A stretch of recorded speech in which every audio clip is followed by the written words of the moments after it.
Support WrestleTalk! Before we start today's list, I just want to thank everyone for their supportive comments after I broke my ass last week. It's doing peachy. Thank you for asking. Sitting down is still a bit of a pain, but something that will always get me through the week is recounting some wrestling news stories you might have missed. So here's 10 of them. Subscribe and all that as well, because there's a lot more news here too. Thanks, Pete.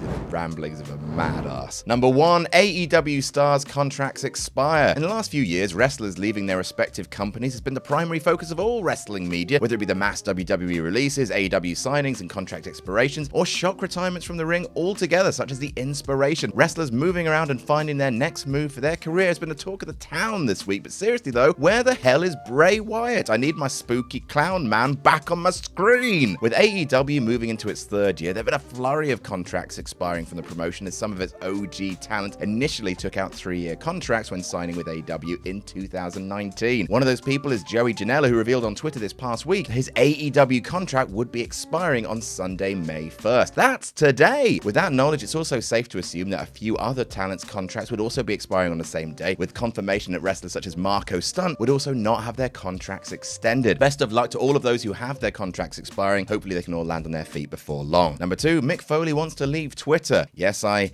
have to talk about Elon Musk. If you haven't heard, Mr. Musk recently bought Twitter because he's a very rich man, you see, and the best use of that money is to buy Twitter. With his acquisition of the social media site, many have been contemplating leaving it altogether, me and some others in the WrestleTalk office included, and it seems we're not alone, as if we do leave, we'd be joined by none other than Mick Foley. Foley sent out a tweet that simply said, "I'll be giving some serious thought to leaving Twitter for good in the near future. I do not have a good feeling about where this platform is heading."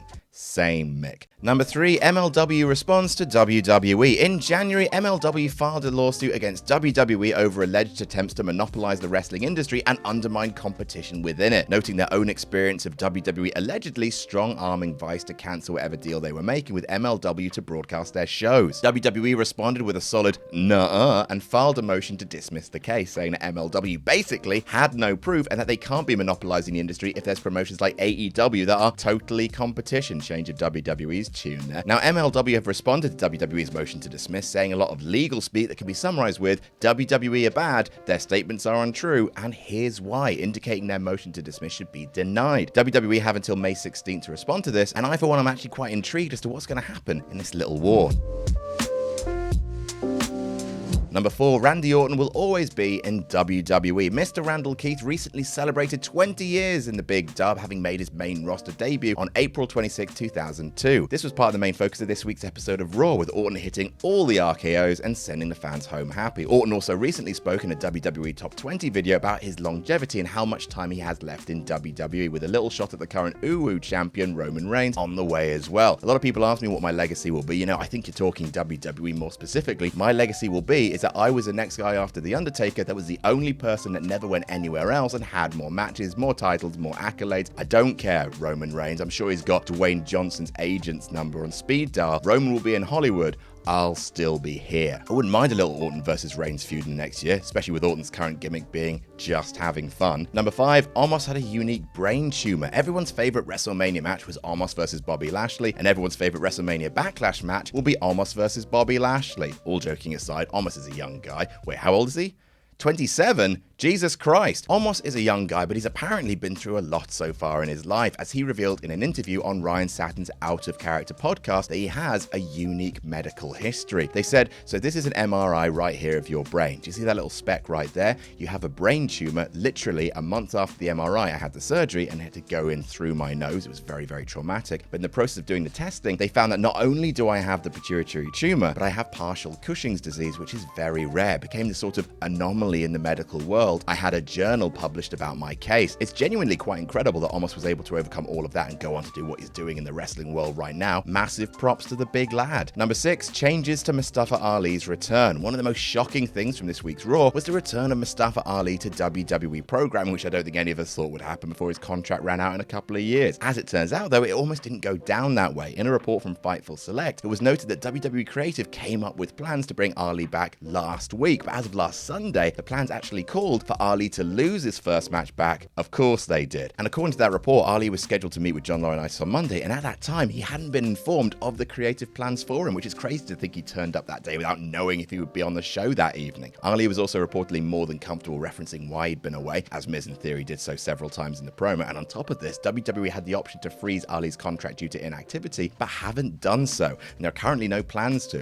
which is at least reassuring, and it's just nice to see you back, Ali. Number 7, Kingston vs. Garcia, heavily edited. You know what's fun? AEW Rampage. Every week, a consistently enjoyable hour of professional wrestling with some great professional wrestling matches. One of those from last week's episode of Rampage was Eddie Kingston vs. Daniel Garcia, which, as is tradition for Rampage, was a bunch of fun. However, according to the Wrestling Observer, the match was heavily edited for broadcast. Essentially, being cut in half. The televised version of the match reportedly ended up about 9 minutes shorter than the taped version, which is 9 minutes of wrestling I want to see. They're both very good wrestlers, you understand. Number 8, WWE ratings, whoopsie poopsie. It's time for numbers, everyone's favourite. It was not a good week for WWE for their viewership, with both Raw and last week's SmackDown pulling poor numbers. Last week's SmackDown drew an average of 1.952 million views, which is down from the week prior, which drew 2.142 million. The 18 to 49 demo was a 0.47 rating, which is the lowest demo rating and average viewership SmackDown has drawn since July 2nd, which is before fans returned to WWE shows and they were still in the Thunderdome. Meanwhile, on Raw, this past week's episode drew an average of 1.614 million views with a 0.44 rating in the 18 to 49 demo. This is the lowest total audience and key demographic numbers since the January 17th episode, which is also not a great sign. But hey, Raw's actually been getting better lately. Let's hope SmackDown follows suit before long.